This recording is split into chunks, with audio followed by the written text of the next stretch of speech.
I did have a good time for my last week in the UK in London, and whenever I go to London, I like to go to the Natural History Museum. As those of you who live in the UK, of course, are very familiar with. If you don't know this building, you might think, well, isn't that one of those wonderful old European churches? Well, in fact, it was originally meant to be, quote unquote, a cathedral to nature.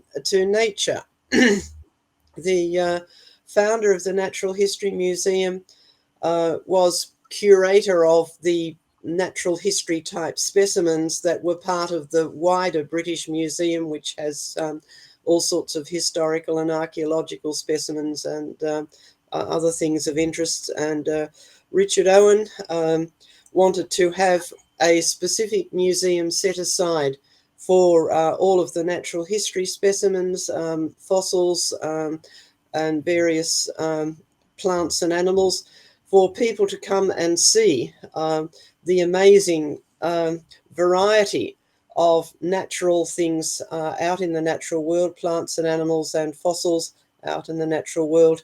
So he wanted to build a spectacular building that would be a cathedral to nature, and the museum are promoting this concept of a cathedral to nature, because they seem to have a problem with some of Owen's other ideas. Now, as you go into this cathedral to nature, and I didn't take this photo, but I found it on a public domain website, but I thought it shows the, because of the lighting, it does have this sort of cathedral-like quality. But look in the center of the photo, down in the bottom third, and see what is the center point of the cathedral. Who or what is the focus of worship? Now, if you've been there, of course, you will know that this is the view you get as you come in the main central hall. You look through the hall and up a flight of stairs, and on the landing there is that white statue, and it's not Richard Owen, the founder of the museum. It used to be, but now it's someone who's far more well known. If I can get the PowerPoint to, yes, there we are. That's a better view as you look through the central hall, up the stairs. And yes, it's Charles Darwin. In 2009, the Darwin anniversary, they actually shifted. They had a statue of Richard Owen in that place. They shifted him out and put Charles Darwin there. And even though that was 2009, so that's 13 years ago now, he's still there, and he's still the central character. And each time you go to the museum, there are lots and lots of people there, of course, and there are people who are just determined to have their photo taken with Charles Darwin, seem to consider that to be a privilege. And when I was there last time, which was only last week, actually it wasn't too long ago, there are a group of American tourists there who read the little plaque that's there identifying him as Charles Darwin, and one of them was saying, oh yes, he was the greatest natural scientist there was in the 19th century. Well, I think there are some of us who might dispute that. What have they done with Richard Owen? Well, they have shifted him to a rather dark place, and this photo is not deliberately underexposed. It is a dark place, and it's actually quite a hard place to get a good photo of him. Now, part of the problem there is that the statue is black. It's Richard Owen in his academic robes, but they have shifted him up to the mezzanine floor, right down the end, and you have to go looking for him to know that he's there. Most of the tourists would never know that he was there. In fact, a few years ago, when I was at the museum, after they had shifted him away and I couldn't find him, I asked one of the young volunteer guides where had they put the statue of Richard Owen, and I received a blank look. and I was pointed to the statue of Charles Darwin, and I had to explain, no, I'm sorry, that is Charles Darwin. What have you done with Richard Owen? And one of the other volunteer guides knew and pointed me in the right direction, and I was eventually able to find him. Now, they do admit that Richard Owen was a brilliant scientist, and this is in that corner where they have his statue. There is a little display about the history of the museum, and it is worth going and looking at. It has fascinating in terms of just its architecture and the way it is decorated with all sorts of brilliant illustrations of various plants and animals, and the actual structure of it and the history. And there were other people involved, of course. But they do admit that Richard Owen was what they call a masterful anatomist. In other words, he was the leading expert in both living creatures and fossil creatures at his time, and people from all over the world would send him things um, for him to identify.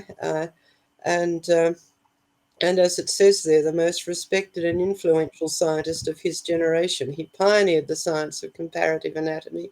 In other words, looking at the anatomy of different animals, studying the physical similarities and differences between species.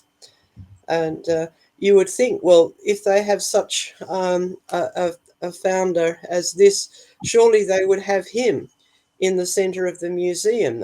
Surely he's someone to be proud of. Uh, but also, as part of this display about the history of the museum, there is another photo of him there.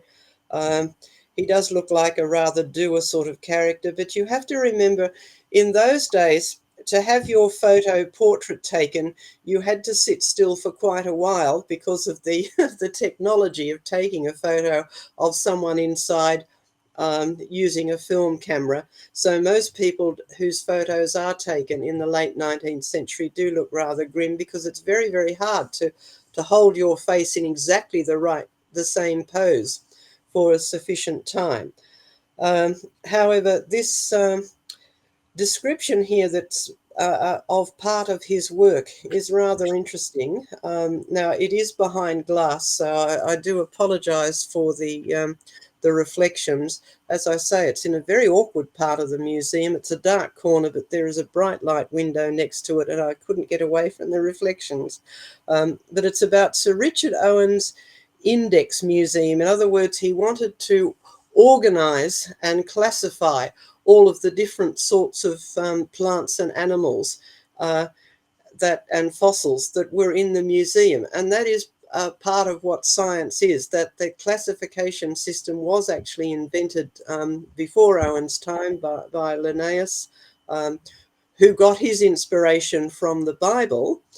So the classification system, which has been taken over by the evolutionists, really belongs to the Christians. It belongs to the Bible believers, because that's where the original inspiration for it came from, rather. Now, it's a bit hard to read that, so I've actually taken a close-up of part of that description there, where it says Owen held strong ideas about how public displays should be arranged in the new museum. His concept for what he called an index museum involved using the bays surrounding the cathedral-like central hall. So that's that big central hall with those bays on either side, to display representative species of several taxonomic groups.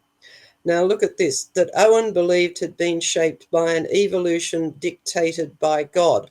Now we know from history the one thing that Richard Owen did not believe in was evolution. He was actually a fierce opponent of Darwin. He did believe in God. So his cathedral to nature was actually a cathedral of God's creation. It was not a cathedral to evolution, which it has become now. So they really are not telling you the right history of the museum or about Richard Owen. And I think there needs to be a campaign to put Richard Owen back in his proper place in terms of this museum, because the only reason that we have this museum with its wonderful collection, and it is truly staggering, amazing collection, of plants, animals, artifacts, and minerals and fossils is mostly due to this man. So he really deserves the praise that he's not getting now, and that has been handed over to Charles Darwin.